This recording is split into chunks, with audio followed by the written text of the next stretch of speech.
सांग कधी कळणार तुला भाग 4. तर मित्र आणि मैत्रिणींनो, भाग 3 बघितला नसेल तर लिंक डिस्क्रिप्शनमध्ये दिलेली आहे. आणि तुम्ही आमच्या चॅनलवर नवीन असाल तर चॅनलला सबस्क्राईब करा आणि बेल आयकॉन प्रेस करा.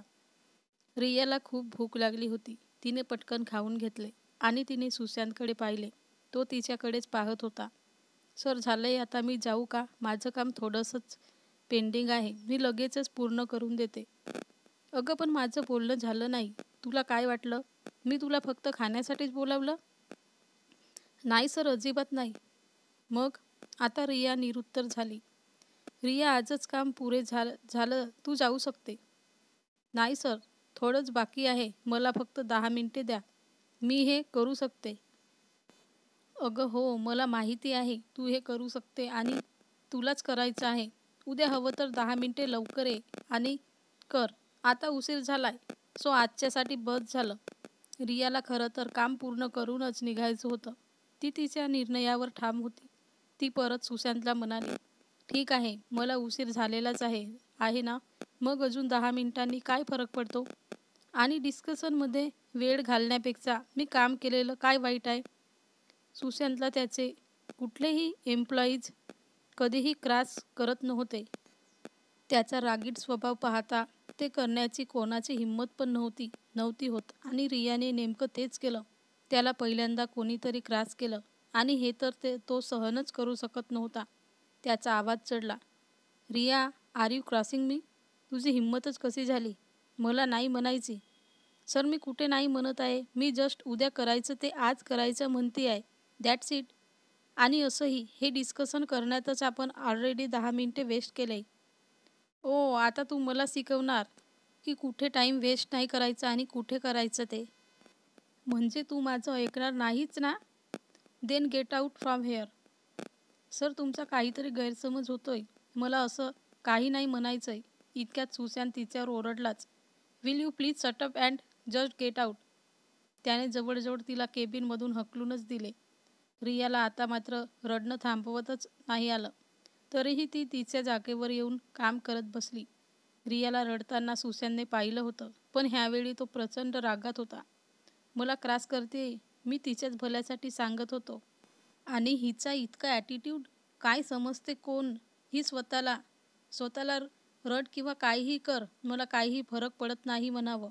रियाचं काम पूर्ण झालं. तिला सुशांतला सांगायला जायची मुळीच इच्छा नव्हती. तिला खरं तर त्याचं तोंड पण बघायचं नव्हतं.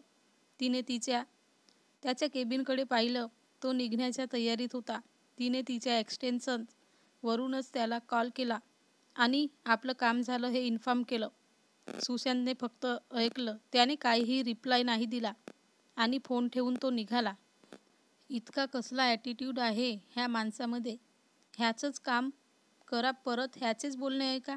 कुठून मिळाला मला हा बॉस? काम केलं नाही म्हणून ओरडतो. करायचं ठरवलं तर उद्या कर. नेमकं ह्याला काय हवंय ना हे आधी ठरव म्हणा.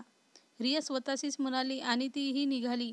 सुशांत गाडी काढत होता तेव्हा त्याला रियाची गाडी दिसली. नाही म्हणजे आजही हिच्याकडे गाडी नाही आणि तो पार्किंगमध्येच थांबला. रिया पार्किंगमध्ये आली तेव्हा तिला लक्षात आलं की आपली गाडी तर सर्व्हिस सेंटरने पिक केली आहे, जी आपल्याला उद्या दुपारपर्यंत मिळणार. शिट, मी कसं काय विसरले? आज गाडी नाही, आता काय? आणि तिला कालचीच फजिती आठवली. इतक्यात तिथे तिला सुशांतची गाडी दिसली. रिया, बस गाडीत, चल. तसं तुला ऐकण्याची सवय नाही आहे, पण कालच आहे ना लक्षात? रियाला सुशांतचा तर चेहराही नव्हता पाहायचा आणि त्याच्यासोबत जाणं तर दूरची गोष्ट, पण तिला नाही म्हणता आले नाही. गाडीत कोणीही काहीही बोललं नाही. दोघांनाही एकमेकांच्याबद्दल प्रचंड राग होता. रियाला सकाळपासूनच थोडं कणकण वाटत होतं, पण तिने कामाच्या नादात दुर्लक्ष केलं होतं. पण आता मात्र तिला चांगलंच टेम्परेचर जाणवू लागलं. तिला असं झालं होतं, केव्हा घरी जाईन आणि केव्हा नाही. सुशांतला रियाबद्दलचा राग अजूनही कमी होतच नव्हता. त्याने मुद्दामून एसी फुल केला. रियाला ते कळलं, पण तिला बोलण्याची इच्छाच नव्हती. एकदाचं रियाचं घर आलं आणि ती उतरली. दोघांनीही एकमेकांकडे पाहिले नाही. रिया घरी आली. तिने थोडं जेवून घेतलं आणि ती लगेच झोपलीसुद्धा. सुशांत पण घरी आला. पण तो थोडासा रागातच. तो घरी आल्यावर काहीही बोलला नाही. शांततेनं जेवण केलं आणि त्याच्या आईशी थोड्या गप्पा मारल्या. एव्हाना त्याच्या आईला कळलं होतं की ह्याचं नक्कीच काहीतरी बिनसलं आहे. पण तिला त्याच्या ह्या वागण्याची सवय झाली होती. तिला माहिती होतं हा सकाळी नॉर्मल होईल. तर रियाच्या घरी, "रिया, अगं आज ऑफिसला नाही जायचंय का? उठ पटकन." रियाला आवाज देऊनही रिया उठली नाही, म्हणून तिची आई तिला उठवायला आली होती. तिने पाहिलं तर रिया तापाने चांगलीच फणफणली होती. सुशांत ऑफिसला आला. रिया वेळ होऊनही गेली तरीही आली नाही. त्यामुळे तर तो रागात होताच. पण जसा जसा वेळ जात होता तशी तशी रागाची जागा काळजीने घेतली. अजून कशी आली नाही ही? गाडी तर नसेल बंद पडली, नाहीतर काही झालं तर नसेल.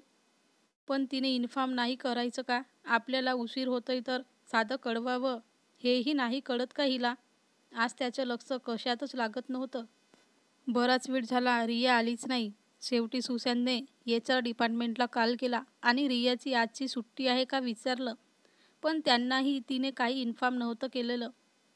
किती इरेस्पॉन्सिबल आहे ही मुलगी. जबाबदारी नावाची थोडीही गोष्ट नाही. शेवटी न राहून त्यानेच रियाला कॉल केला. "Hello Riya, where are you? किती वाजलेत बघितलं का?" "सुशांत, मी रिया नाही, तिची आई बोलत आहे." "ओ, एक्स्ट्रीमली सॉरी, मला वाटलं रियाच आहे. बाय द वे, रिया कुठे आहे? मला थोडं काम होतं तिच्याशी." "अरे, मला करायचं होतं ऑफिसमध्ये इन्फॉर्म, पण कोणाला करावं हेच कळत नव्हतं. बरं झालं तूच केला कॉल. आज रियाला खूप ताप आहे, तर ती नाही येऊ शकणार." रियाची आई म्हणाली. "काय?" सुशांत म्हणाला. "काल तर ठीक होती, आज अचानक कसं काय झालं?" "ते काय आहे ना, रियाला लहानपासूनच थंडी सहन होत नाही. थोडा गारठा वाढला की होतो तिला असा त्रास. होईल ती 1-2 दिवसांत ठीक." "ओके, काळजी घ्या तिची, मी सांगतो ऑफिसमध्ये." असं म्हणून सुशांतने फोन ठेवून दिला. आता मात्र त्याला काहीच सुचत नव्हतं. माझ्याचमुळे तिची ही कंडिशन झाली. मीच जबाबदार आहे ह्याला. काल मी AC फुल केलाच नसता तर. पण आता पश्चाताप करून काय उपयोग? पण आता विचार करून पण काय उपयोग? जे व्हायचं ते होऊन गेले. आता काय करू? रियाला सॉरी म्हणू का? कारण तिची ही सिच्युएशन माझ्यामुळेच आहे. पण तिला कॉल करूनही काही उपयोग नाही. ती नाही उचलणार फोन. मेसेज ड्रॉप करू का? पण तिच्यापर्यंत नाही पोचणार. ते काही नाही, मी तिला भेटूनच येतो. हेच योग्य राहील, मी भेटूनच येणार." सुशांत ऑफिसमधून थोडा लवकरच निघाला आणि तो थेट रियाच्याच घरी गेला. त्याने डोरबेल वाजवली. रियाच्या भावाने दार उघडले. तो रियापेक्षा 2 वर्षांनीच लहान होता. "कोण हवंय?" तिचा भाऊ म्हणाला. "रिया आहे का? मी सुशांत." "घरात ये ना, दीदीची तब्येत ठीक नाही आहे. ती आराम करतीये आतमध्ये. तुला आधी नाही पाहिलं. तू तिचा कॉलेज फ्रेंड का?" किती प्रश्न विचारतो हा. "नाही, मी तिचा बॉस आहे." "Oh, so sorry sir. मला वाटलं तुम्ही दीदीचे फ्रेंडच आहात." "अरे, it's okay. Call me Sushant. मी भेटू शकतो का तिला?" "हो, का नाही? ती रूममध्ये आहे. चला ना, मी दाखवते तुम्हाला." सुशांत त्याच्यासोबत रूममध्ये गेला. "तुम्ही बोला, मी आलोच." असं म्हणून तो निघून गेला. रियाला शांत झोप लागली होती. तिचा इतका उतरलेला चेहरा पाहून सुशांतला खूप वाईट वाटलं. बिचारी, माझ्यामुळेच झालं हे सगळं. तो तिच्या बाजूला बसला आणि हळूच त्याने आवाज दिला. "रिया." तिने डोळे उघडले. तिला विश्वासच बसला नाही. "सुशांत सर, तुम्ही इथे?" तिला खरं तर ह्या क्षणी ती भीतीच वाटली. "अरे यार, आज मी ऑफिसमध्ये इन्फॉर्म पण नाही केलं, म्हणून तर हा इथे नाही ना आला," असं तिला वाटत होते.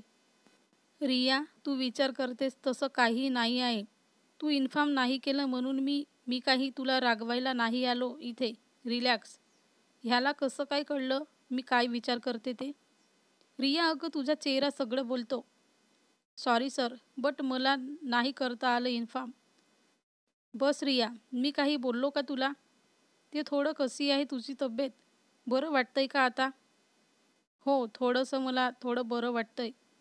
"की मी लगेच जाईन होईन," रिया म्हणाली. "काही गरज नाही. जोपर्यंत पूर्ण बरी होणार नाही तोपर्यंत यायची काहीही गरज नाही. आधी नीट आराम कर," सुशांत म्हणाला. रियाला विश्वासच बसत नव्हता की हे सुशांत बोलतोय, कारण आजच त्याचं वागणं पूर्ण वेगळं होतं. हा नक्की तोच आहे ना, जो आपल्याला काल इतका ओरडला, अक्षरशः रडवला. आणि आजचा हा किती वेगळा आहे. पण हा सुशांत तिला कुठेतरी आवडत होता. इतक्यात सुशांतने तिचा हात हातात घेतला आणि म्हणाला, "सॉरी रिया." रियाला कळलंच नाही हे काय होतंय. "Sorry for what?" रियाने विचारलं. "नथिंग." असं म्हणून तो रियाचा हात सोडताना त्याला जाणवलं की रिया, तुला अजूनही चांगलंच टेम्परेचर आहे. डॉक्टरकडे जायचं का? "नाही, मी सकाळीच जाऊन आली आहे. घेतली आता मेडिसिन. वाटेल बरं थोड्या वेळात." "नक्की ना?" सुशांत म्हणाला. "हो नक्की," रिया म्हणाली. इतक्यात तिथे राज म्हणजे रियाचा भाऊ कॉफी घेऊन आला. "Hair is your coffee." "Sorry, थोडा उशीरच झाला. आई घरी नाही ना, म्हणून थोडा वेळच लागला." "घ्या ना." "दीदी तू पण घे." "नको रे, माझी अजिबात इच्छा नाही आहे. मी घेईन नंतर." "हे बघा सुशांत सर, ही माझं काही ऐकणार नाही तर तुम्हीच सांगा, कारण बॉसच्या ऑर्डरला तर कोणी नाही म्हणूच शकत नाही, बरोबर ना?" आता तिघेही जण खडखडून हसले. रियाने सुशांतकडे पाहिलं. "आज मी ह्याला पहिल्यांदाच हसताना पाहतीये. किती छान दिसतो हा हसताना." सुशांतने एक कप हातात घेतला आणि रियाच्या हातात दिला. आणि रियाने घेतला, कारण तिलाही माहीत होतं ती सुशांतला नाही म्हणू शकणार नाही.